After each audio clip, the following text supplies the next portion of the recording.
Hola, mi nombre es Diana Muñoz y trataremos en la materia de finanzas corporativas en la Universidad Externado de Colombia. Estudiaremos dos artículos referenciados en finanzas. El primer artículo habla del tema de EBITDA, ROE y ROA, que está en un solo estudio planteado por los autores Antonio Oliveira, Iván Ribeiro y Claudia Virito. Ellos y Renato Sintra. Ellos cuatro pues hacen un artículo llamado Resiliencia Organizacional, que es un estudio comparativo entre, entre compañías innovadoras y no innovadoras, que se basa en el análisis del desempeño financiero o en inglés Organizational Resilience, a comparative study between innovative and non-innovative companies based on the financial performance analysis. Este artículo es el que es en inglés. Entonces, donde los autores, después de estudiar y hacer revisión de la literatura respecto a los resultados financieros, hace una evaluación comparativa entre las empresas innovadoras y las no innovadoras. Entonces, descubren que las empresas innovadoras son capaces de mantener rendimientos más altos que las empresas no innovadoras. Eh, entonces, partiendo de estas premisas, para ello el autor plantea investigar, o los autores plantean investigar el rendimiento financiero en esos tres aspectos, EBITDA, ROE y ROA. Y vamos a recordar que EBITDA hace referencia a las ganancias de las compañías antes de intereses, impuestos, depreciaciones y amortizaciones. Igualmente ROE, que es la misma rentabilidad financiera, el cual son los beneficios económicos conseguidos a partir de las inversiones hechas y los recursos propios. Ahora bien, la definición de ROA pues es que es la rentabilidad económica o rentabilidad de los activos. Y lo que se busca con el mismo es medir la rentabilidad de la empresa. Entonces, el objetivo del estudio, o más bien llamémosle planteamiento del problema a desarrollar, es la exposición del por qué las empresas innovadoras generan mayores rendimientos financieros que las no innovadoras. Entonces ellos hacen ese estudio donde las empresas innovadoras resisten las crisis aún más y mejor que las empresas no innovadoras. Entonces, de lo cual surgen tres hipótesis de investigación, y es que la primera, las empresas innovadoras tienen los tres factores antes mencionados más altos que las no innovadoras. Los tres factores son EBITDA, ROE y ROA. Entonces, la metodología y el tipo de investigación que ellos escogieron fue un estudio descriptivo en el cual se describen los fenómenos socioeconómicos, financieros y técnicos, donde tomaron 10 empresas, de las cuales 5 eran de capital abierto, innovadoras y que contaban con acciones en la bolsa de valores de Sao Paulo, las cuales pertenecen al ranking realizado por la revista Exam, donde ahí están expuestas las 50 empresas más innovadoras de Brasil y otras 5 empresas las cuales pertenecen a los mismos sectores económicos, pero de las que están de las que están en el ranking, pero con la característica diferente de que no hacen parte de las seleccionadas en el ranking, ya que no son empresas innovadoras. Entonces se hacen las 5 empresas innovadoras y las no innovadoras, y el estudio de los índices se realizó del año 2011 al 2014, lo cual ocurrió después de la crisis financiera del año 2008 de Estados Unidos. Pues se dice que fue conveniente este lapso de tiempo de realizar el análisis, ya que era posible medir la recuperación de la capacidad de respuesta y de negocios, y pues por lo tanto medir el aspecto de resiliencia como solo el aspecto de resiliencia, que es como tiene su nombre el artículo. Entonces, como solo se estudiaron 10 empresas, con la diferencia de si eran o no innovadoras, se optó por realizar la prueba de Mann-Whitney, la cual recordemos que es una prueba no paramétrica aplicada a dos muestras independientes. Es la versión no paramétrica de la habitual prueba T-Student en estadística. Entonces, con esta metodología, el estudio arrojó resultados relevantes, como por ejemplo eh, una tabla que se expone, donde nos dice que los resultados más importantes se muestran en las empresas innovadoras. Ahora veremos, eh, ahora los resultados a partir de la prueba estadística nombrada Mann-Whitney. Al principio de la metodología, la cual al principio de la metodología arroja que el EBITDA, el ROE y el ROA se estudiaron del año 2011 o sea, el EBITDA del año 2011 al 2013 se presentaron diferencias en el EBIT, en este indicador. Y de igual forma, en los demás indicadores arroja que son más altos en las empresas innovadoras que en las no innovadoras. En todos los años, en el ROE son más altos estos indicadores. En el 2013 y en el 2014 en el ROA son más altos las innovadoras que las no innovadoras. Entonces, quiere decir que los estudios confirmaron las hipótesis que se dieron al principio, y, y las cuales pues indican que el EBITDA, el ROE y el ROA tienen mayor rendimiento en la mayoría de las empresas innovadoras en el periodo analizado. En el periodo analizado de las empresas del mismo sector, ¿no? Por último, podemos destacar que la literatura no es concluyente acerca de la relación entre la innovación,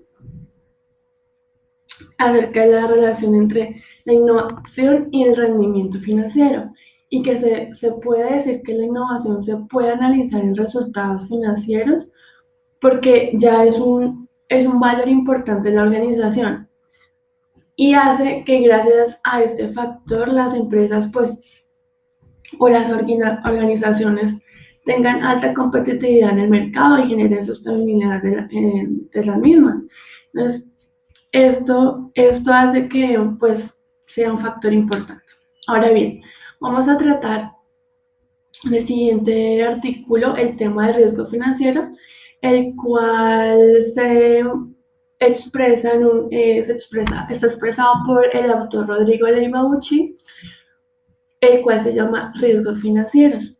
Entonces, este artículo se escribió después de la crisis subprime. Entonces, para entrar en materia, al analizar la crisis financiera reciente, se analiza que antes de la crisis había información con la que se podía realizar una acción preventiva por parte de la Administración de Riesgos Financieros, que permitiera que se pudiera gestionar el riesgo financiero, el riesgo de las compañías en todo el mundo.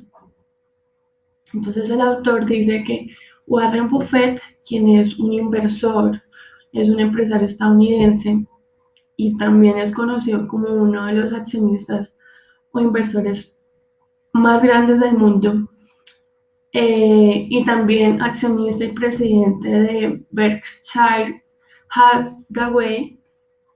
Él le dijo a los accionistas de esta misma empresa que las más altas cantidades de dinero de riesgo de crédito lo tienen básicamente operadores de derivados, quienes son armas financieras de destrucción. Entonces, además de destrucción masiva. Entonces, los cuales se la pasan haciendo transiciones entre ellos todo el tiempo, por lo que los problemas no son solamente afectan a una persona, sino que los afectan a todas las personas. Entonces, también dice que no hay un solo banco al cual le hayan asignado a atender este problema. Entonces, ese sería nuestro planteamiento del problema. Y la crisis subprime manifiesta una cantidad de riesgos financieros, los cuales se, no se habían tenido en cuenta antes de que sucediera la crisis subprime. Y por lo tanto, pues no eran considerados como prioritarios. Entonces, por supuesto que luego de la llamada crisis, pues se convirtió en el tema principal de conversación, por decirlo así, y se abordó por todas las instituciones interesadas. Entonces, ahí quedó expresado y evidenciado que la institución encargada, la cual era la administración de riesgos, se enfocó únicamente en lo conocido y lo que se esperaba, pero no se estudiaron ni se evaluaron aquellas situaciones que eventualmente pudiesen ocurrir o que fueran de baja probabilidad y que fueran de alto impacto.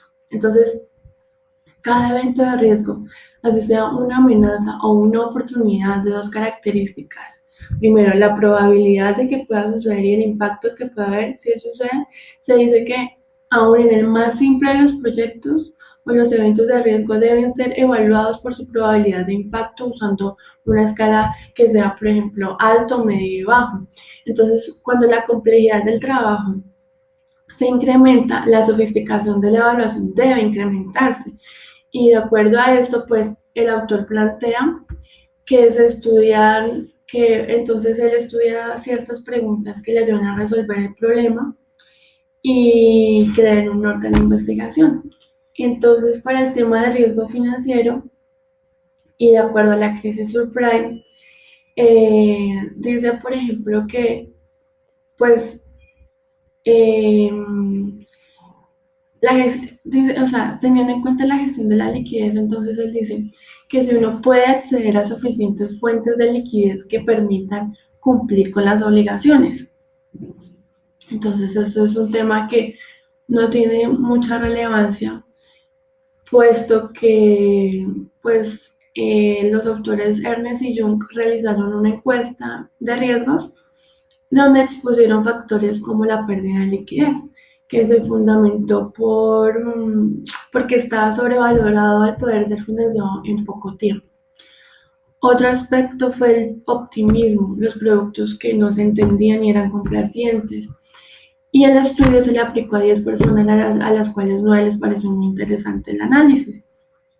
Entonces, después de conocer la pésima construcción de los mercados globales, hay que tener en cuenta que cuando se habla de liquidez se ven aspectos distintos, ya que un evento de liquidez tiene el riesgo de que quiebre la compañía. Entonces la idea es reducir la probabilidad de ocurrencia si hablamos de riesgos de liquidez, aunque debemos tener en cuenta que hay algo que queda pendiente. Y cuando hablamos de cadena de liquidez no se puede dejar nada pendiente ni a mediar, porque esto puede llevar a que se dé un evento que no se espere. La evaluación de gestión del riesgo de crédito versus la liquidez la efectúa la industria financiera, la cual, aparte de incluir las contrapartes directas, también incluye las indirectas. Y eso se hace por niveles prioritarios.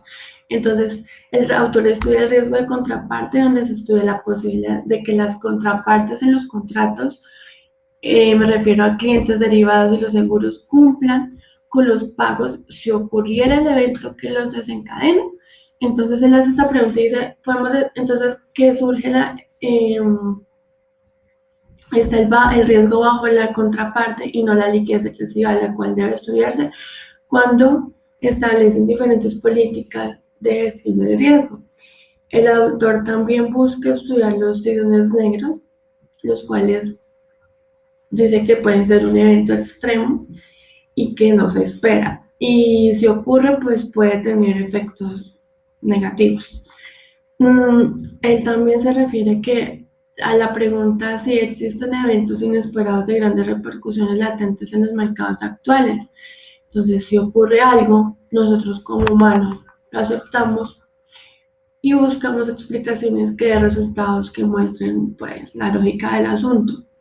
Pero de igual forma, los cisnes negros son la proposición de que la forma en que trabaja la administración de riesgos, pues no es adecuada y se debe sustituir por una más óptima y eficiente, porque es que la misma hasta ahora solo trabajan lo que ya pasó, sin tener en cuenta que hay cosas que pueden pasar eventualmente y que se está dejando a un lado como si no fuera importante. Pues partiendo de la premisa de que es muy poco probable y lo que se busca es que también se entienda que todo se debe tomar en cuenta, se debe estudiar, se debe evitar el riesgo. Y entonces la afinidad de los cisnes negros es que solo se busca probar que hay cisnes blancos tratando de encontrar más cisnes blancos, cuando existe la posibilidad de que hayan negros, por lo que entonces el autor concluye que los precipitados procesos que pasan gracias a la crisis subprime, lo que se obtiene son riesgos financieros que han sido desvalidados totalmente por no ser tomados como prioritarios, por su situación eventuales o por poco probables y no han sido estudiados a cabalidad por casi todas las instituciones que se implican. De igual forma, en este artículo se toma como estudio válido la gestión de liquidez, el riesgo de contraparte y los llamados cisnes negros. Y con estos estudios, esos aspectos de estudiar el futuro de la administración de riesgos financieros inicia un proceso de organización. Entonces, pues, para finalizar, pues el primero fue mi artículo en inglés, este segundo fue en español, y pues estos fueron los artículos expuestos y mi análisis crítico. Muchas gracias.